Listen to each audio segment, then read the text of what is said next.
Good afternoon, everyone. I am Dr. Shaheen Khanum, Assistant Professor, Banarsi Das Chandiwala Institute of Physiotherapy.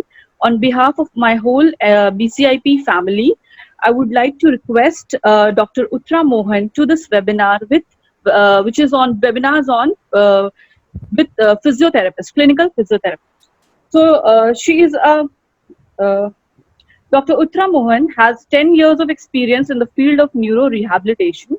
She is currently working as a neurophysiotherapist at Help Clinic and her own clinic in Mumbai. She has received award for outstanding achievement in neurorehabilitation in 2016 and Gandhi Award for significant contribution in neurorehab in 2017. She is an eloquent speaker at various national and international levels. She has decent amount of publications. She has been working on this field at National Wheelchair Sports Event for the past 7 years and at Para Swimming for the past 2 years. She is here with us today to share her profound knowledge on this topic, uh, uh, transfer training in SCI patients. We welcome you, ma'am. Shall we begin? Today I'll be talking about transfer training in spinal cord injury. Before we go ahead with the actual transfer training, we'll have a little introduction on spinal cord injury.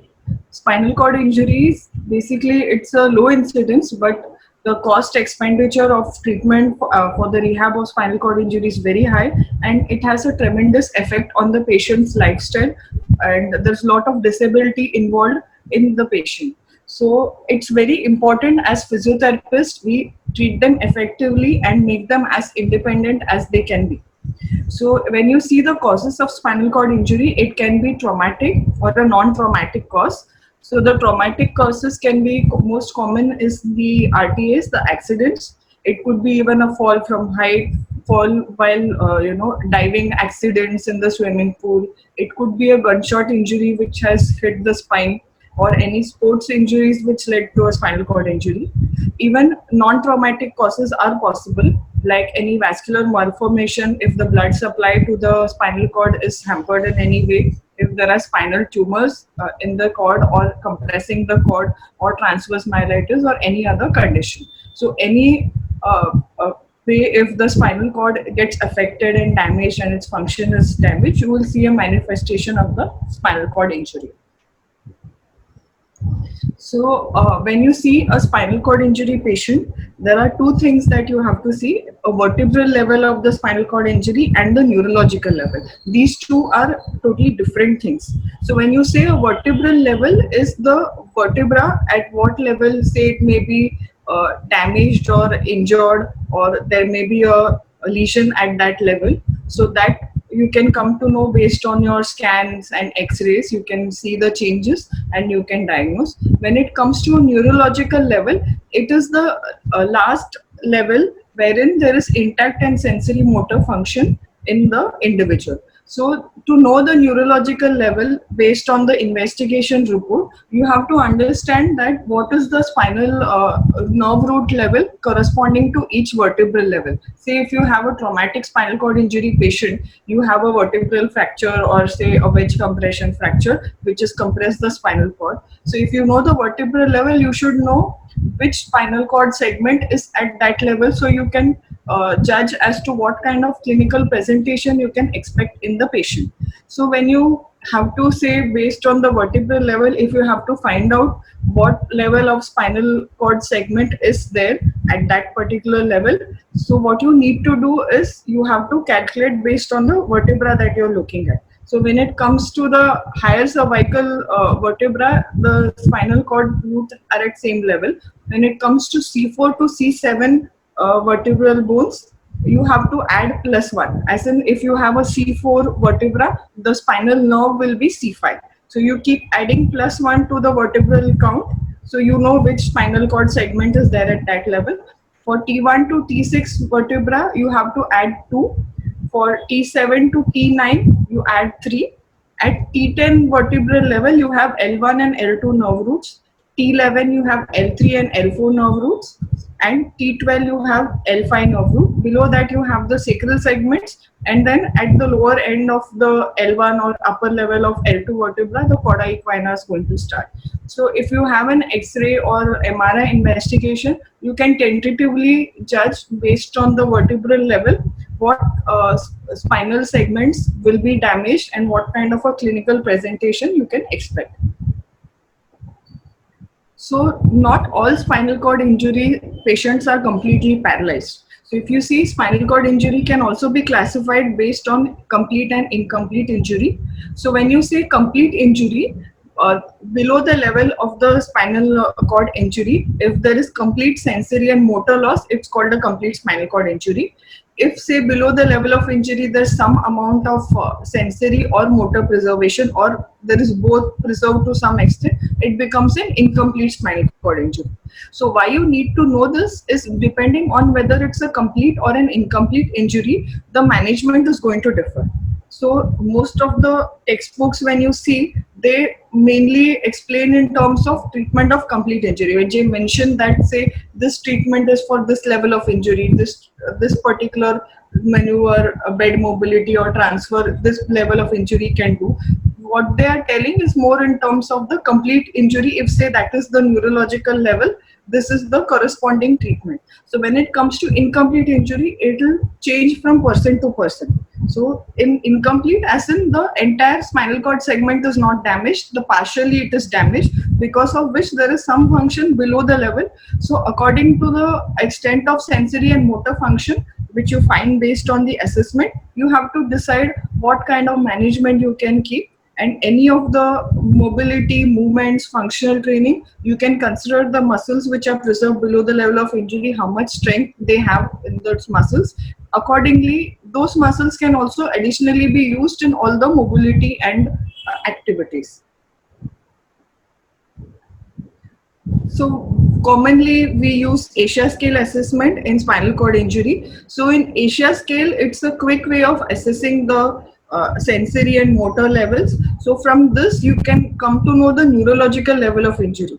So because you know what happens is the spinal cord segments, their arrangement within the cord, the transverse section of cord will differ. So accordingly, depending on the injury, say the mechanism of injury is such that there is more injury on the anterior side of the cord, or if you have a posterior cord syndrome or lateral syndrome or a Brown-Sequard syndrome, accordingly the sensory and the motor affection is going to change. So easiest and quickest way to assess it is by Asia scale. So along with your thorough neurological assessment, you can also do the scale to know the levels. And also this Asia scales help more in terms of predicting the prognosis, and also when you reassess after a couple of sessions, you know how much of recovery is seen, so you can compare the scores between the previous and the present assessment, and you can know what recovery is happening. So when it comes to this, I will not be going much into the detail of Asia scale, but when you see in this, the neurological level of injury will be the last level wherein the sensory and the motor is completely present. So based on the scoring of the Asia scale, you can classify into Asia A, B, C, D and E. So if you say Asia A, say a person is coming into a category of Asia A, it means that the person is a complete injury. So below the level of injury, there is no sensory or motor preservation, then it comes to A. So most of the clinical features will be similar among different patients of Asia A of the same neurological level of injury. So when it comes to B, it is an incomplete injury. So in B, C and D, all three are incomplete injury, but there is a variation in the clinical picture. When you say as B, it is when there is just sensory preservation at the sacral segments S4, S5 mainly, and the motor is not preserved below the level of injury, then you call it Asia B.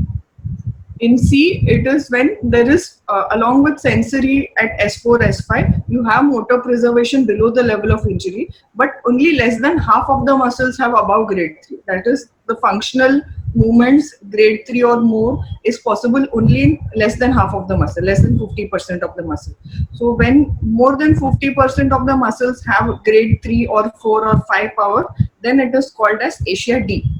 If you say E, it means a normal movement where the sensory motor everything is normal.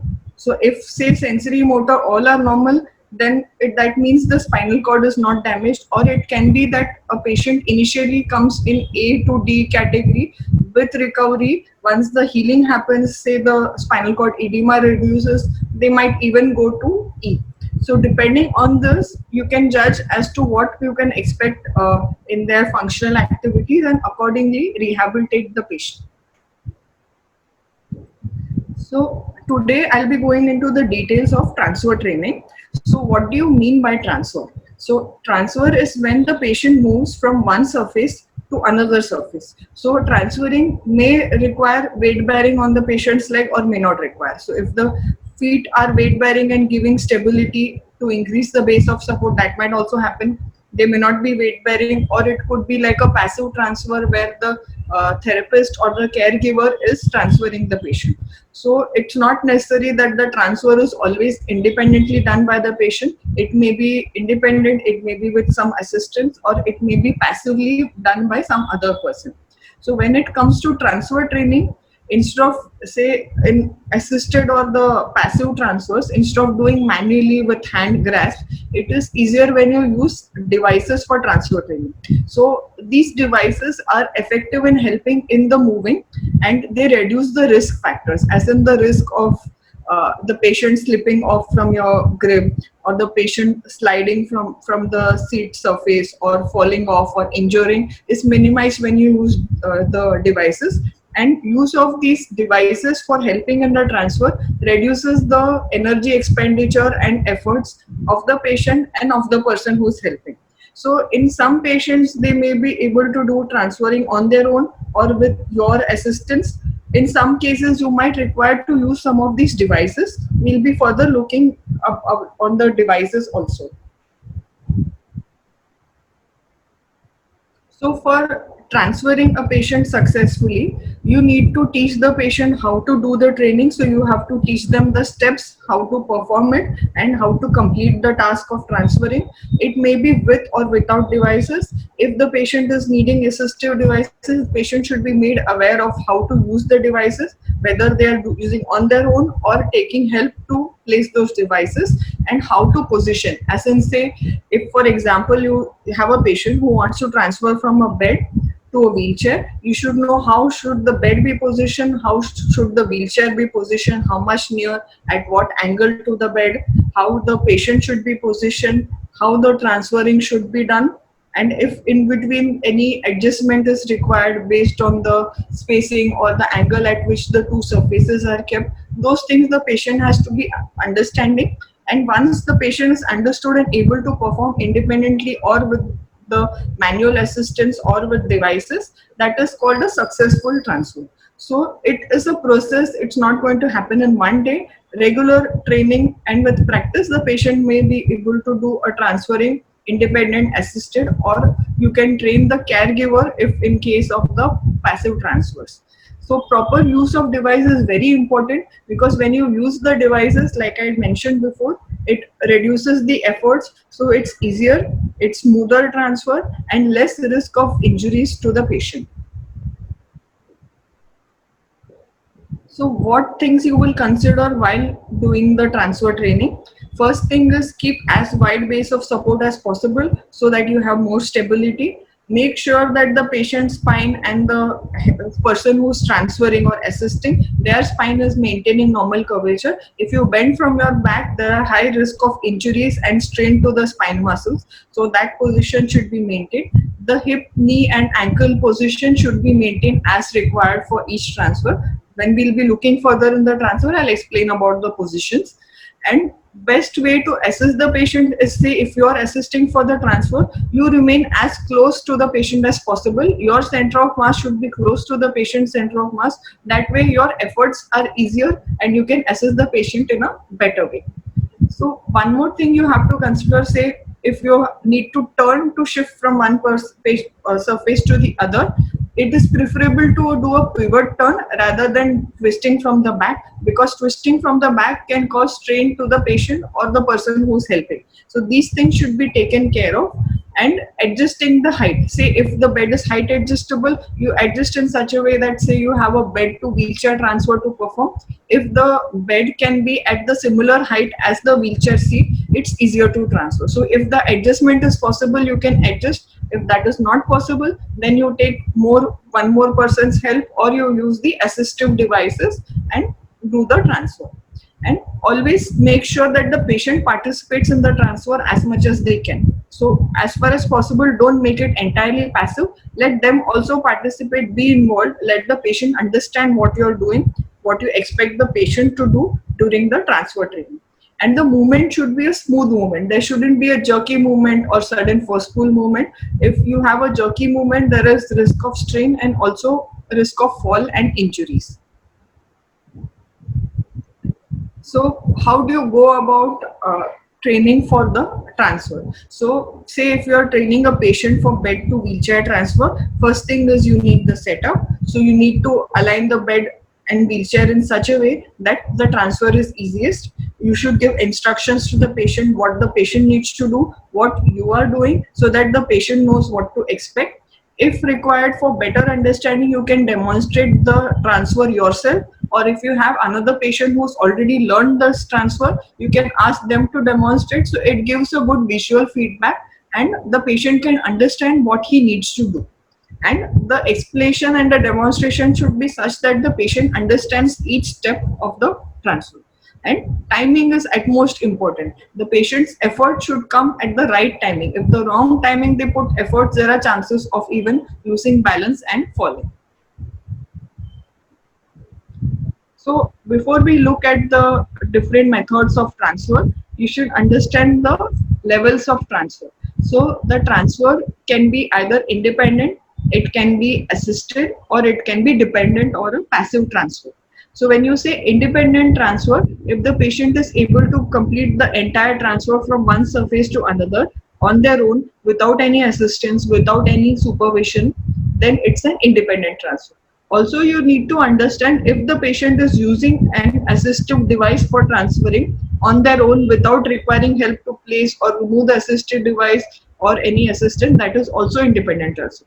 So it's not that the patient uses the device, that means it's not assisted. If the patient independently places the device and transfers, it is still considered independent transfer because patient is able to do everything on their own and make sure that the transfer happens safely without any loss of balance or any injury. So when it comes to assisted transfer, the assistance may be in terms of you assisting the patient or a caregiver assisting with manual support, or it could be as simple as just standing or sitting next to a patient as a close guarding, so that when the patient loses balance, you can support them. If they are able to maintain on their own, then you won't need to support. So this could be also a form of assisted transfer. Or if in case you are next to the patient but giving verbal instructions for each step of transfer, without your instructions, patients tend to, if say they are making error or doing it wrong way, even that supervision is also considered as assisted transfer, because without your supervision or your guidance or verbal cueing, if the patient is not able to do, that also comes under an assisted transfer, but less minimum level of assistance. So when you say dependent transfer, it is when you, or say you train the caregivers to passively transfer the patient from one surface to another. In this, the patient participation will be zero if say the strength is lacking entirely to assist in that transfer, or if the patient is taking support minimally. Like for example, say if you are shifting the patient from bed to wheelchair, the patient keeps their hand on your shoulder to take your support or lean against you to shift the body weight forward. So that is also just a patient participation, but the entire transfer, each step moving from one surface to another, if you are doing, that comes as a passive transfer. So what muscles do you expect the patient to use for the transfer? So before you train a patient for a transfer, you have to make sure that the muscles are strengthened. So again, the strengthening of muscle will depend on the level of injury. So if you have a quadriplegic, a higher level quadriplegic would require mainly the passive transfers, as independent or assisted transfer is not possible. From C6 level of injury onwards, C6 neurological level, if you have a complete injury or incomplete or any level of injury below C6, you can expect assisted or independent transfers in many of the instances.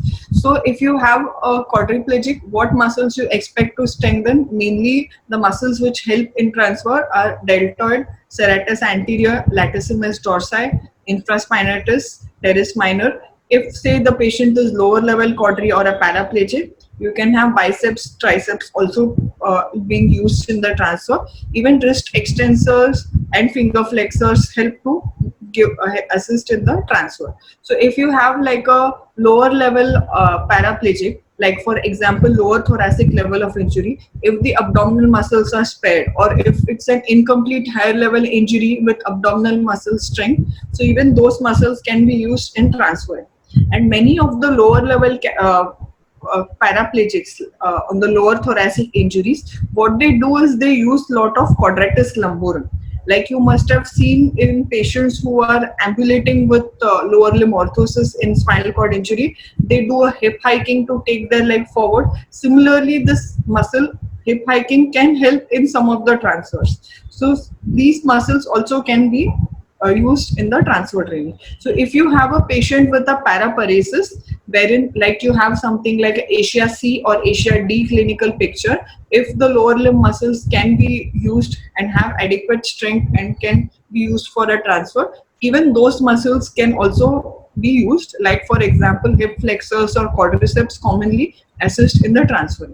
So first thing what you need to do is strengthen these muscles as much as possible, improve their balance, especially the sitting balance. So once you have these prerequisites, you can go ahead with transfer training. If prior to that you transfer, it will be difficult for the patient. So in the acute phase, initial stage, before you achieve adequate strength in these muscles, before the patient achieves adequate sitting balance, what you can do is you can have more of a passive transfers. And once the patient recovers to a certain extent in terms of strength and balance, you can have assisted and then progress to independent transfer if the patient can do it. So now I'll be showing some patient videos to explain the transfer training. So these have been taken with patient's consent. So different transfers that you will be training for a spinal cord injury patient are bed to wheelchair transfer, wheelchair to commode, wheelchair to floor transfer. Like some of Indian population tend to sleep on the floor or sit on the floor for their meals. So this also becomes an important aspect of transfer. And wheelchair to bathtub if the patient has a bathtub at their home, wheelchair to car or a scooter transfer so that their outdoor mobility can be maintained, even wheelchair to train. Like in Indian scenario, the train footstep height is a little higher than the platform's height, so it becomes very difficult to transfer. So if you have something like a metro rail, it is at the same level, so it's easier to transfer, and the gap between the train and the platform's edge is very minimal. So in that case, any person can transfer with maybe supervision. If required, assistance can also be independent. But when it comes to a local train, it's very difficult to transfer. So that also can be trained. But again, all these transfer training will depend on the level of injury. Like bed to wheelchair or wheelchair to bed transfer can be done from C6 neurological level onwards. Similarly, bed to commode transfer also C6 onwards if you have a complete injury. Incomplete injury more likely to be doing if they have good amount of strength below the level of injury. For wheelchair to floor or bathtub transfer, only the patients of paraplegia they can manage, especially mid or lower thoracic injuries, because higher level it's difficult to transfer because this requires more efforts. So in case of patients with higher level thoracic spinal cord injury or quadriplegia, wheelchair to floor and wheelchair to bathtub is going to be a passive transfer. In case of lower level paraplegics, they can do it independently. So T6 neurological level onwards, you can expect wheelchair to floor, wheelchair to bathtub, independent with or without assistive devices. So when it comes to wheelchair to car or a scooter transfer, again it's possible for paraplegics. For quadriplegics, it's going to be difficult. Some of the quadriplegics do manage wheelchair to car transfer, but wheelchair to scooter, it's only for the paraplegics. Again, wheelchair to train is going to be by paraplegics. And again, depending on their upper limb muscle strength, person to person, these outdoor transfers will differ. So when it comes to bed to wheelchair transfer, I'll be showing different methods. So depending on the patient's level of injury and the patient's clinical presentation, you can decide which method to go for. So if say you have a patient, you can see in this I'll be showing for a quadriplegic and for a paraplegic transfer. One of the common methods used for the bed to wheelchair or wheelchair to bed transfer is moving the pelvis first. So in this, there are steps. First thing is patient has to come to the edge of the bed. Once they are on the edge of the bed, if possible, the feet can contact the ground. It's better. So the base of support is better. If the bed surface is high, if the foot doesn't touch the ground, they can come as much forward as possible. One main thing you need to make sure is the wheelchair should be at a 45-degree angle to the bed surface. You can see on the left side, it's slightly angulated. So this helps for easy transfer so that the patient has enough space to transfer. You can even remove the armrest on the side of the bed. So once the wheelchair's armrest is off, there is easier transfer. So you can see in this image. So patient is on the edge. One hand will be on the bed. One hand will be on the wheelchair seat. So this is a quadriplegic C6 level of injury. So you can see he's using wrist extensors and triceps is weak in his case, and he's using the shoulder muscle. So if you see, he's not able to lift his pelvis as effectively because of the weakness in the upper limb muscles. So with minimum lifting, if the patient can transfer this way, you can have an independent transfer initially with your supervision and assistance, and gradually you can make it independent. So there is 3 steps. One thing, come to the edge of the seat with the feet touching the ground if possible. Once you're there, second step will be one hand on the bed, other hand on the wheelchair seat or on the wheelchair armrest if it's possible to reach. And then the person has to lift the pelvis and shift towards the wheelchair seat. Once they have shifted, they can reposition themselves on the seat by moving further backward or more laterally to sit on the center of this. So these 3 steps have to be maintained. So you can see, as opposed to a quadriplegic, you can see how a paraplegic is transferring. Same steps, but you can see more smoother movement, quicker movement, and there is more lifting of the pelvis because the upper limbs are stronger. So there may be difference in how much the patient lifts the pelvis. So if you have a quadriplegic like you saw on the left side with minimum lifting of the pelvis, it is better to have the bed in the same level as the wheelchair seat. Then they can do independent transfer. If there is a difference in height, they will require your assistance.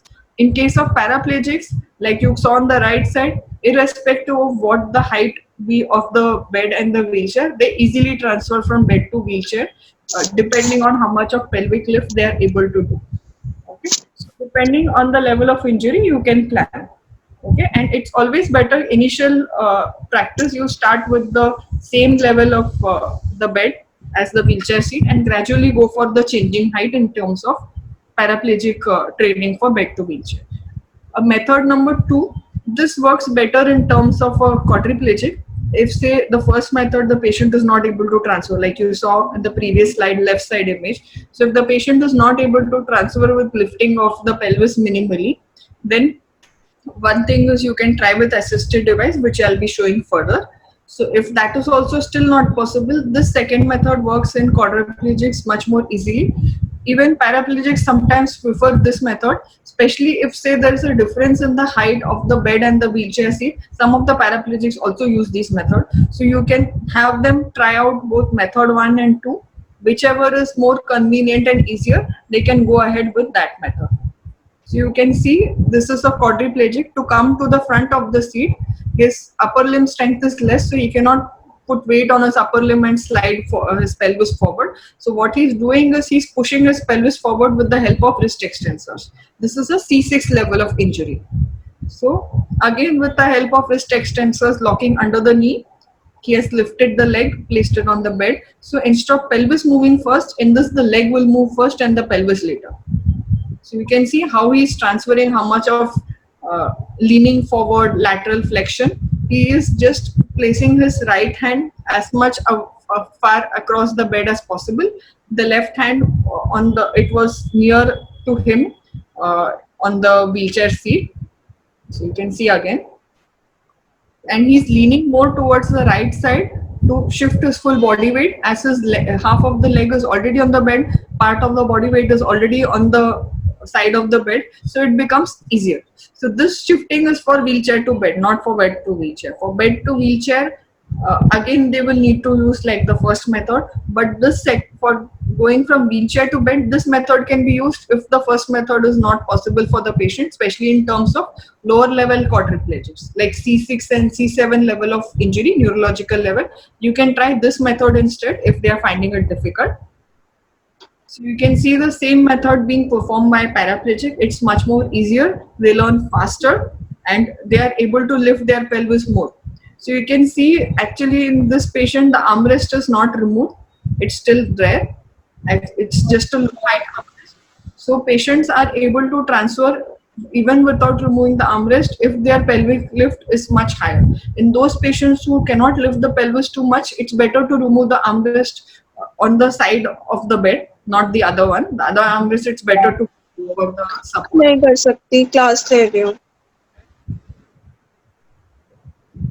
So a third method which you can try, if say you have a patient who's not able to do method 1 and method 2 both, in case of especially quadriplegics, lower level quadriplegics, C6, C7, or you have higher level paraplegics whose upper limb is very weak or whose trunk control is poor, they can use this method. Some of the patients in the initial stages of transfer, they actually use this method until they shift to the method 1 or 2.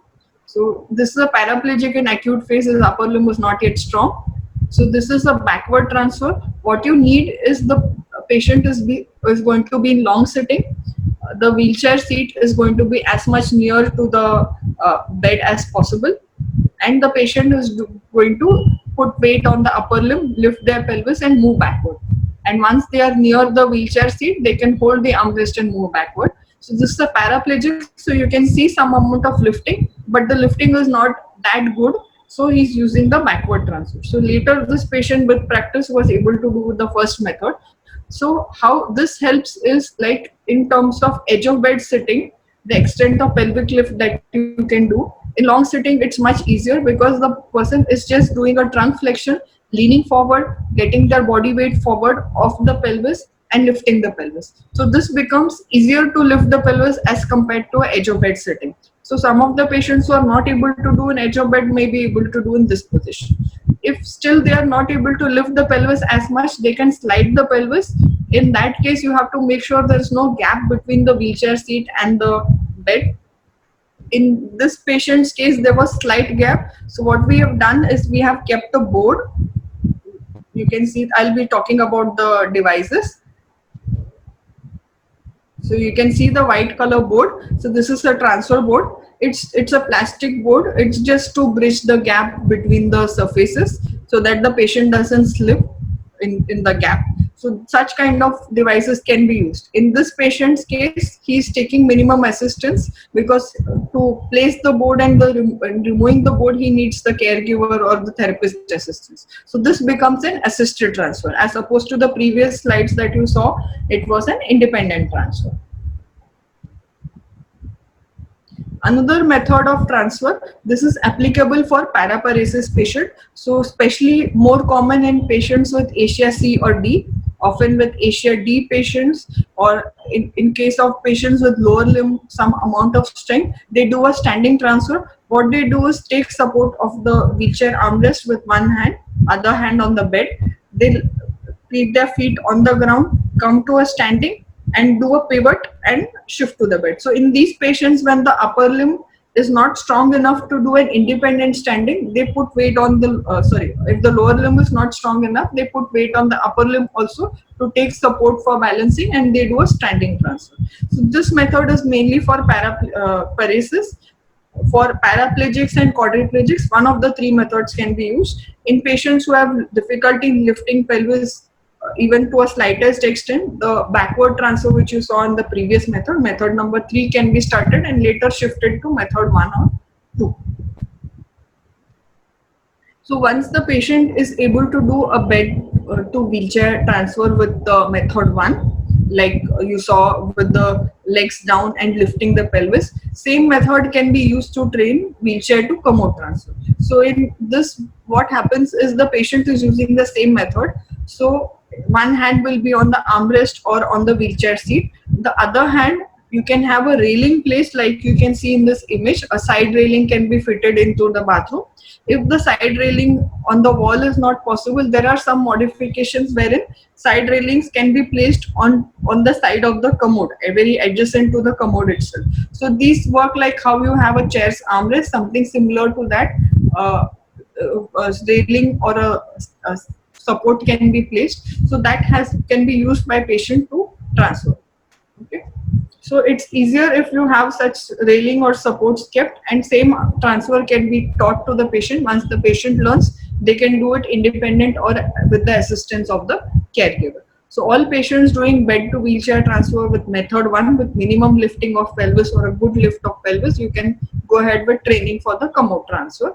If the patient still has difficulty in bed to wheelchair, then a wheelchair to commode transfer will be with assistance, or it may be passive, depending on the patient's abilities. So when it comes to wheelchair to floor, first thing is, again, this has different methods based on the patient's requirement. So initially, to shift from the wheelchair to floor is difficult because of the obvious difference in the height. So instead of directly going for a transfer of so much height, you can start with reducing the height. Like you can see on the left side, a wedge is kept, or right side you can see a stool. So you can either keep footstools or wedges. You can start with higher height footstool or wedge, so that the gap between the seat and the surface is less, so the extent of transfer is less. So then gradually, step by step, you can go for lower height and then teach for wheelchair to floor. If the patient is not able to shift from direct wheelchair to floor, even at home they can, or later after the rehab, they can continue to use wedge or footstool. They may even be able to independently place the wedge or footstool at the required position, and they can perform the task if they are able to. Okay, so you can see, first thing is patient is come to the edge of the seat holding the armrest, and then again holding the edge of the armrest. They have to shift their pelvis down, and once the pelvis is down, the hand will be placed down. Here you have a wedge, so placed on the wedge and shifting forward. Same way to go back, they have to shift the pelvis back by keeping the hand on the wedge. If they are near the wheelchair seat, they hold the armrest or the front edge of the seat and lift the pelvis. So in this, going up is more difficult than going down. So depending on the patient's strength and ability, it can be done. If the patient requires assistance, you can assist. This was performed independently by this patient. So in patients who can keep their knee extended, this method will work. If say the patient has severe spasticity, extending the knee is difficult, or any other, then you can see further the method number 2, which can be used. So alternate way is, say if the patient is not able to lift the pelvis down and up even with this method, now you can see the same person performing method number 2. Instead of a forward transfer, you can do a lateral transfer, which again I'll be showing in the next slide. So in lateral transfer, instead of both hands on the armrest, one hand on the armrest, one hand on the wedge or the lower surface, and the patient is shifting laterally.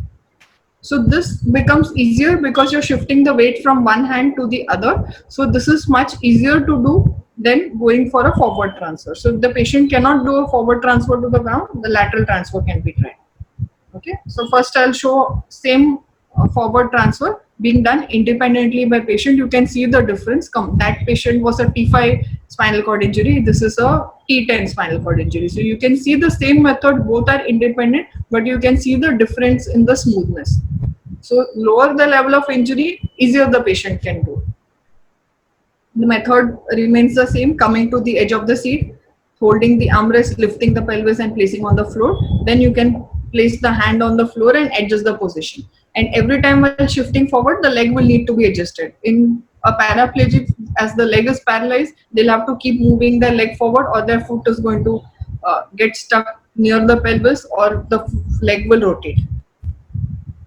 So again, for a sideways transfer, you can initially, if required, you can do with a footstools of different height, like you saw, or you can use a wedge. In this, it's easier with a footstool because otherwise it's going to interfere with the foot position.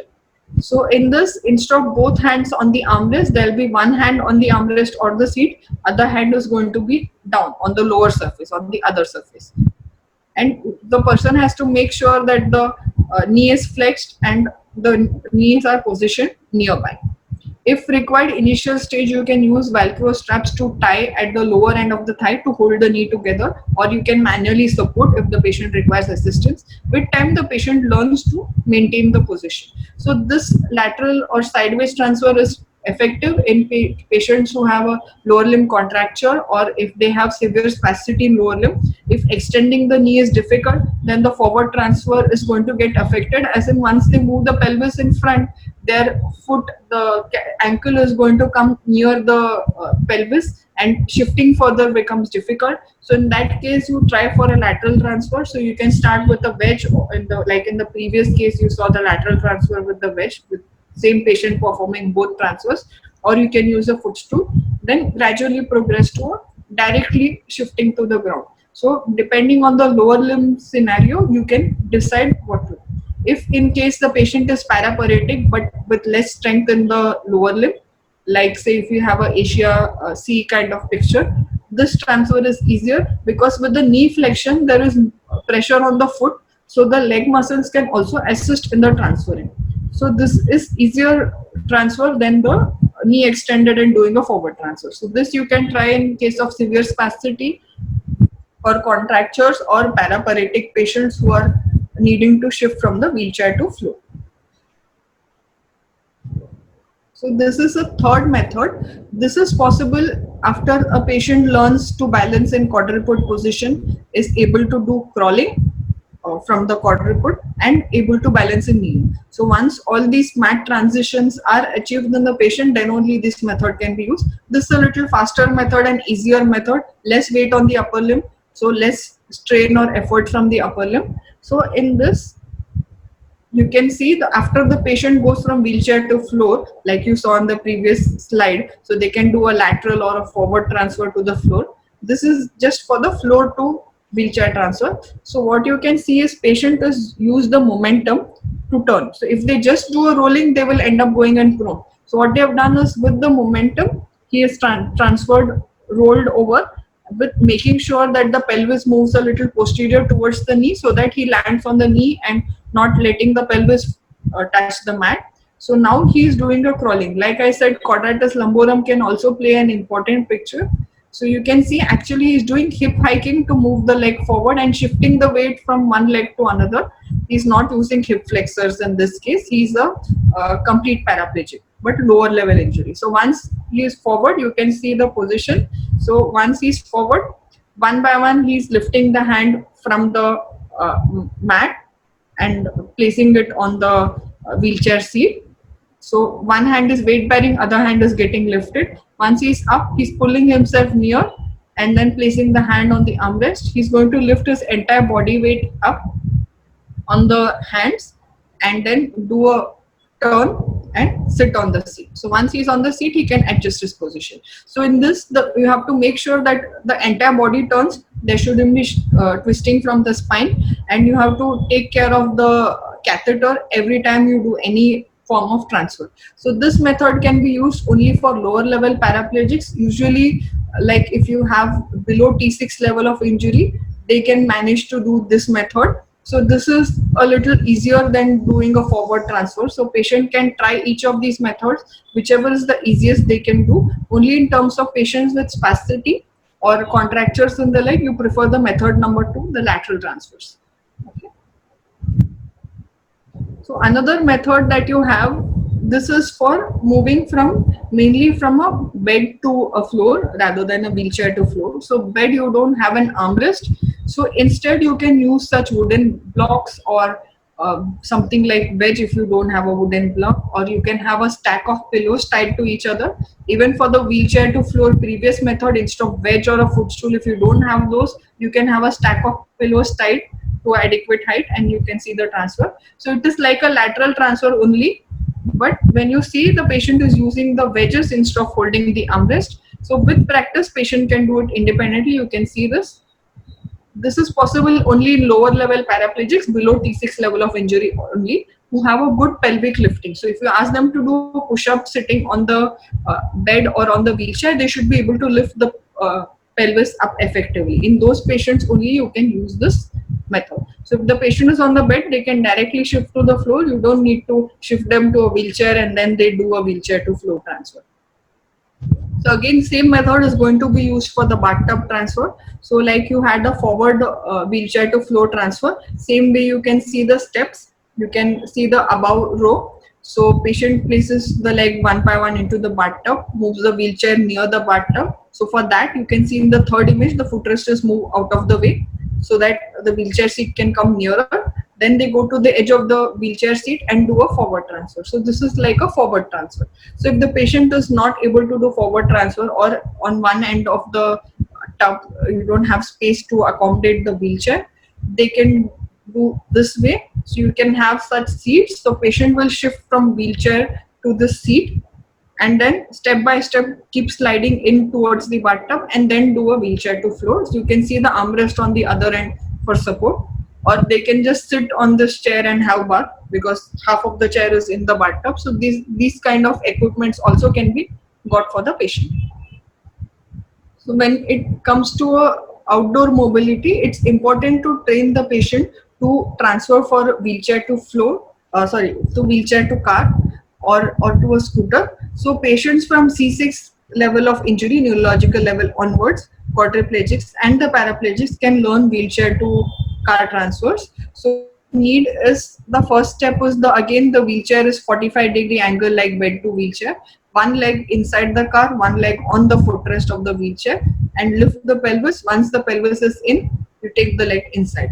So it's similar to bed to wheelchair. Once the patient learns bed to wheelchair, you can do this, provided that they have some amount of lifting in the pelvis and they're able to transfer bed to wheelchair with the method number 1. Then only this transfer is possible independent. If they are not able to do bed to wheelchair with the method 1, then you need to do an assisted transfer or a passive transfer for wheelchair to car. So you can see again car to wheelchair, same steps in reverse. One leg on the footrest, one inside the car. One hand on the car seat, one hand holding the wheelchair seat or armrest, and then they lift the pelvis and shift out. Once they're shifted on the wheelchair, they get the other leg also. So you might see patients traveling by cabs, like in the previous method will help them to transfer independently or with assistance, or if required at the most of the patient not able to do, you'll have to shift them passively. So sometimes patients use their modified cars with all the controls at the hand level. Some have modified scooters. So the scooter transfer is also similar, but scooter transfer is possible only in the lower level paraplegics, T6 or below only, because the extent of pelvic lift is much more. Higher level paraplegics and quadri will not be able to do this. Okay, so same thing, you can keep one leg on the scooter and one on the wheelchair footrest. Here the patient had both legs on the footrest because he's very good with transfers. And you can see actually this patient, with the extent of upper limb strength he has, he lifts the wheelchair and places on the side seat on his own. So most of the patients will take help, someone's help after they transfer to the scooter. Someone will have to fold and place the wheelchair on the side seat for them. This patient, because of the upper limb strengthening to such an extent, you can see his upper limb muscles. So he is lifting the pelvis, the wheelchair and placing inside on his own. Same thing, he's now, you can see from scooter back to the wheelchair. So what he's doing is leaning backward. So that much of trunk mobility is required. He is again T12 level spinal cord injury. So because of leaning backward on the seat, he is maintaining the balance with support, and his upper limb is very strong. So with one hand, he is easily lifting the wheelchair. This is possible only if the patients have such good upper limb strength. Most of the patients will require help to place the wheelchair out or place it on the side seat. and the transfer can be done independently from T6 level onwards. Higher level injury will not be able to do this transfer above T6, and above T6 it's risky to travel by scooter unless you have extra supports or strap, because there is chances they fall off the seat when the scooter is moving. Okay, so these steps are similar to the transferring bed to wheelchair or wheelchair to car. Only thing, the height difference is more. So once you train a patient for bed to wheelchair at a different level of bed height, higher or lower height, then you can try this. So this will become easy for that patient. So this you can see the patient is shifting from wheelchair to the side seat if say someone else is going to drive. So again the steps remain similar. So patient has to move the leg, position the leg, move to the edge of the seat, then lift the pelvis, and then shift to the side seat. And then one by one, they can lift the leg and keep it inside. As this is a paraplegic, they are not able to lift the leg independently. They are using the upper limb support to place the leg inside. Same way in steps in reverse, you can teach them to shift back into the main seat of the scooter. So these patients are actually using the modified scooters to drive independently. So many of them you can see actually they keep side supports on the seat. You can see the side railing on the seat just to make sure they don't slide off the seat if the road is uneven. Some people use pelvic straps extra fitted on the seat of the scooter so that they can sit without losing balance. So when you have a train transfer, I'll just show you this. So this again is possible from T6 level or below. So you can see the patient comes to the front of the place. Again, you need a wheelie technique where the patient can lift the caster wheel off the ground so that the caster wheel can be placed, that is the front wheel can be placed into the train, and then they are propelling themselves up. So same thing to come and get off the train. They're going to again come the same way. The steps are going to be in reverse. So this is possible after the patient has good trunk control in sitting, good sitting balance. They have good upper limb strength and they are able to do the wheelie. That is balance on the rear wheel and get the front wheel off the ground. Once you train all these techniques, then only this can be done. For this, the same thing has to be done with assistance or passively. Okay, so this patient is doing independent because he is a lower level paraplegic. So we'll have a look at the assistive devices. So now you saw all the independent transfer. In few of it you had assisted with devices or supervision. So if the patient is not able to do independent transfer, you will be doing it assisted or passive. In that case, these devices help in easier transfer and minimize your efforts. So you can have a slide sheet. So these are low friction material, cloth like material, which can be placed below the patient to position them on the beds. You can have loops like you saw on the left side image. So these loops help to easily pull the sheet and pull the patient and shift the position. You can see. So if you place the slide sheet horizontal, like you can see in the first image, you can do a lateral transfer. You can see the person pulling it to the side. You can place it vertical and do a vertical sliding, say if the patient has to position a little up or a little lower on bed. This becomes easier than lifting the patient and pulling them up or to the side of the bed. To place the sheet, you have to make them side roll passively or assisted. Once they are in side line, you can place the sheet below and then make the patient lie on the sheet and then do the transfer. The other thing is when you use the sheet for sitting. So if the patient is sitting on the bed or sitting on the wheelchair, if they're on the edge, you want to pull them back or you want to pull them to the edge. Depending on which side you want to pull, the person on that side is going to pull. You can see in the third image. So you can use these sheets because of the smooth surface of the sheet. The patient easily slides on the surface. So this is for the passive transfers which you saw, to position on the bed and sitting surface. So when you have a transfer board, you already saw a patient doing backward transfer with a white transfer board. So these can be made of plastic or wood. The wooden ones are more beneficial in obese patients because they are more sturdy. In most of the patients, you can do it with the plastic board. They are minimally flexible, but they take over most of the weight of the patient. They can be different sizes and shapes. So you can see a hole on the end, either end of the transfer board. That is to be able to grip, to place the board and to remove the board. So you can see left side bed to wheelchair transfer, you can see actually a black board below the patient's left hand. So that kind of if the patient is not able to lift the pelvis, you can use the board to transfer. So maybe the patient later might be able to wean off the board and lift the pelvis. If the patient is still not able to, they can transfer on their own or with assistance. So in this shift to the side, the patient, say the first image, patient will have to do a lateral flexion to the right side to place the board under the left pelvis. So half of the board will be under left pelvis, half will be on the bed, and then the patient transfers. So if they're able to do a lateral flexion holding the armrest and do it independently, they can have an independent transfer with the transfer board. If not, with assisted transfer method, someone placing the board for them. Same way, wheelchair to floor, if the pelvic lifting is less, initial stages you can keep the board also to bridge the gap between the seat and the bench. So this also can be used.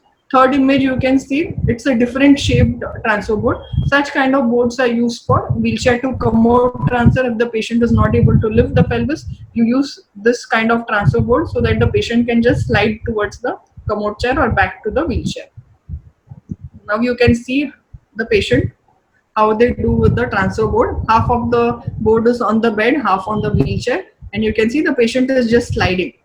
So the upper surface of the board is smooth, so it helps for sliding and minimum friction. Lower surface of the board is a little rough, so it becomes easier and less chances of the board slipping off the seating surface. So if the patient is not able to do bed to wheelchair with any of the methods, then with the board they can do this transfer with pelvic first or a backward transfer with the board. So you can see previous one was assisted transfer wherein he needed someone to place the board for him. You can see this is independent transfer with a transfer board. The patient is placing the board herself. So this is how the patient will lateral flex and maintain. This is a C6 quadriplegic. So she is hooking her wrist under the left knee to do a lateral flexion because her lateral flexion is with weight bearing on the upper limb is difficult. Upper limb is weak. Her trunk is paralyzed. So lateral flexion with the trunk muscle also is not possible. So she has to use the upper limb to maintain her body weight. And you can see she's gradually shifting. This would have been easy if the wheelchair seat and the bed was of same height. Because of it being different height, she has to lean so much to the side and put so much efforts. So it's always better to start with the same height surface and gradually go for a different height. So this is not an assisted transfer, this is an independent transfer. You might also use transfer belts. So these belts are tied around the waist. You can see multiple loops. So you have a buckle to adjust the size based on the patient's waist, and you have loops, so it's easy to grip the loop and assist the patient in transferring. So instead of using your manual grasp at the pelvis, you can use these belts, especially if say the patient is overweight or the therapist hands are small. These belts help in better transferring. So you can see on the right hand side for bed to wheelchair transfer. So if the patient is not able to lift the pelvis and you need to assist in the initial stages, or even later if the patient is doing assisted transfer only, not able to do independent, you can use this method to assist. And these belts can be used in many aspects of rehab, like in gait training, sit to stand training, for transfers, for anything. Even mat transitions, if you have to move the pelvis, you can place the belt first and then do the training. So automatically the patient can be assisted much more easily. Your efforts are less and there are less chances of losing your grip and the patient falling off. Okay. This is a flexi move. This is actually a flexible surface. So in the center part it has a plastic board inside, but it's a little very flexible and it can bend as per the patient's pelvis shape. The loops on either end can be held to transfer. This is beneficial for paraparesis patient who learn for a standing transfer from bed to wheelchair. Only for those things you can use this. This is much easier in the initial stage instead of holding them and doing an assisted transfer wherein they put more weight on you. You can use this belt so the patient feels safer and it's easier for you to transfer. So once the patient learns to weight bear on the hand, you can go for less assistance or more independent transfer. So here you can see the patient placing the hand on my shoulders. Later you can gradually progress to placing one hand on the bed, one hand on the armrest of the wheelchair and transferring. So another thing you can use is a transfer disc. So if say you want to pivot on the patient, but the patient is requiring a lot of assistance for transfer, or you're doing a passive transfer. So this is beneficial in assisted or passive transfer where you want to pivot on the patient. So this this is going to help you in the pivot turn, which makes it easy for you. If you're finding it difficult to pivot turn, you can use this, but you can notice the person helping has one leg on the disc and one leg on the ground for better stability. If you're helping with both your legs on the disc is going to rotate quickly, so you will not have that control on the movement. So one leg on the ground is going to maintain the stability, and with the other leg on the disc you can rotate the disc. Make sure the patient's feet are on the disc. This is possible if the foot reaches the ground, then only you can do this kind of transfer. But the pivoting becomes very easy. You don't need to put much efforts. The disc will help you. So in case of assisted and passive transfer, this disc can be used for bed to wheelchair transfer. So if you have a passive transfer, if patient in lying down position or in sitting, this is one more thing you can do. Like you saw the slide sheet and the FlexiMove short one, this is the FlexiMove large size. So this can be used for shifting, say the patient has to shift from one bed to another, or bed to a tilt table, like initial phases before the patient is sitting or standing, you're doing a tilt table standing. This can be used. Patient can be supine or in seated position. This again, the center part has a very long plastic board inside the cloth material, so that is flexible, so it bends to a sitting position, and the loops on either hand help to hold. In this you need at least 2 people minimum to transfer, or you might require more. So this comes in different sizes. This image you can see a 4 feet long height. You have smaller than this, you have even 6 feet long. If you want the patient's entire body supported, you can have the 6 feet long transfer FlexiMove. Okay, and again it can take over weight of up to 150 kgs of the patient weight. So you can see this method, patient is being shifted from bed to a tilt table. So bed is down and the tilt table is at a higher surface because it's a manual tilt table without any height adjustment. So this kind of transfer can be done because the patient is hefty and the large FlexiMove is being used to have 4 people transferring. So if the patient can hold the head steady, you can use this to support the trunk and the legs. If the patient head holding is less, you have say a quadriplegic or you have acute phase cervical spinal cord injury, you want the head supported, then you can have a 6 feet long FlexiMove and you can have the patient's entire body supported on the FlexiMove and you can do a passive transfer. So these are the references. So some of these equipments are available in India, some are not. Some you have only abroad.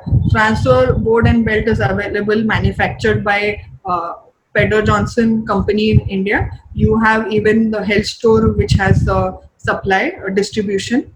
The rigid turntable, as in the transfer disc that you saw, that is available with KM Biomed. Okay, again in Mumbai also it is supplied. Rest of the equipments like FlexiMove, it's not from India, it's from abroad. The images that I showed, the equipments were received from Sweden. So Sweden, Spain, some of the countries, even US, they have companies manufacturing this. So if you have contacts, you can get it from there. Or you can talk to some company in India whom you can explain and manufacture it if you need it for your rehabilitation. That was such an amazing presentation, ma'am. Thank you for taking out time from your busy schedule and teaching our students with such simplicity and depth. The clarity of the demonstration was remarkable. Thank you for sharing your valuable practical knowledge with such ease. Thank you so much, ma'am. I would also like to thank the technical team members, my colleague, and all the participants present here. Thank you for making it a successful webinar. Thank you.